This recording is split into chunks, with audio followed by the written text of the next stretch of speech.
president's been very clear. Hamas cannot continue as a military or government force.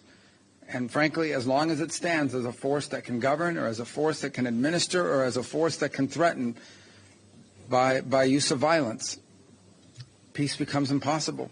They must be eliminated. It must be eradicated. Today marks day 500 of the war between Israel and Hamas, and 2 weeks remain in the first phase of the ceasefire. Secretary of State Marco Rubio there. He is now on his second stop in his Middle East trip, arriving in Saudi Arabia today, echoing Israel's war aims in Gaza, saying that Hamas must be eradicated. Those comments coming during a meeting with Israeli Prime Minister Benjamin Netanyahu. The pair also discussed President Trump's proposal to transfer the Palestinian population out of Gaza. Netanyahu is signaling his support for that plan, but Arab leaders rejecting it. And there is growing concern that the fragile ceasefire could collapse. With us now, Alex Traiman, CEO of the Jewish News Syndicate and also an award-winning documentary filmmaker. Let's talk about the end of phase one and phase two and how fragile this situation remains. Well, obviously very fragile, and good to see you, Marni. There are still many Israeli hostages remaining in Hamas custody. Israel hoping that 6 living hostages will come back before the end of this phase one deal, which is scheduled to end in about 2 weeks' time. And Prime Minister Netanyahu is sending a team of negotiators now to figure out whether phase one can be extended, whether there will be a phase two. But he's doing that with a major buildup of Israeli military force on the Gaza border.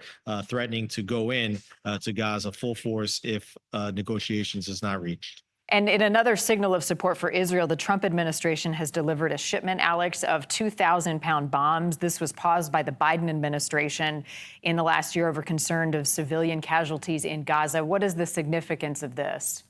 Well, this was the one shipment of bombs that the Biden administration said that it had withheld, when in fact many U.S. senators and the prime minister have signaled that there were many different shipments of weapons that would be used. These 2,000-pound bombs are not really going to be used against Gaza. We saw that Israel conducted its military operations mostly in the last months using TNT to detonate buildings, with combat engineers going in and detonating it by hand.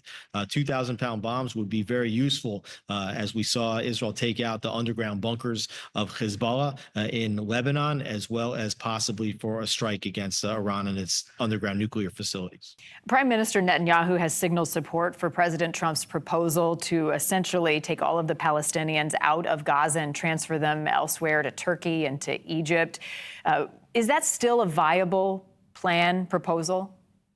Well, the prime minister has actually signaled that he's not in favor of a plan of forced transfer or what could be called ethnic cleansing. Rather, he said last night to a group of American Jewish leaders, just open the gates, give Gazans a choice.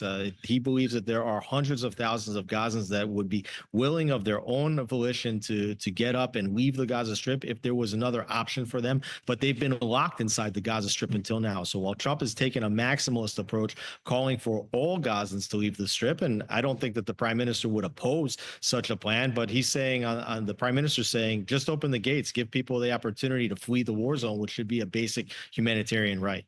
What are you watching for as Marco Rubio meets with not only leaders in Saudi Arabia, but also the United Arab Emirates in this trip?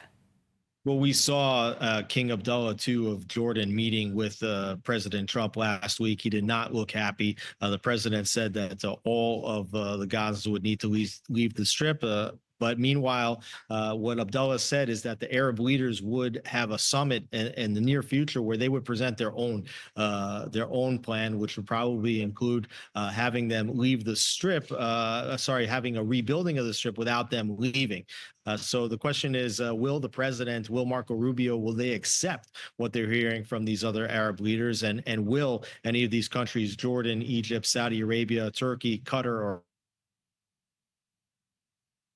All right, Alex Traiman, looks like we've lost our signal, but thank you as always for your time.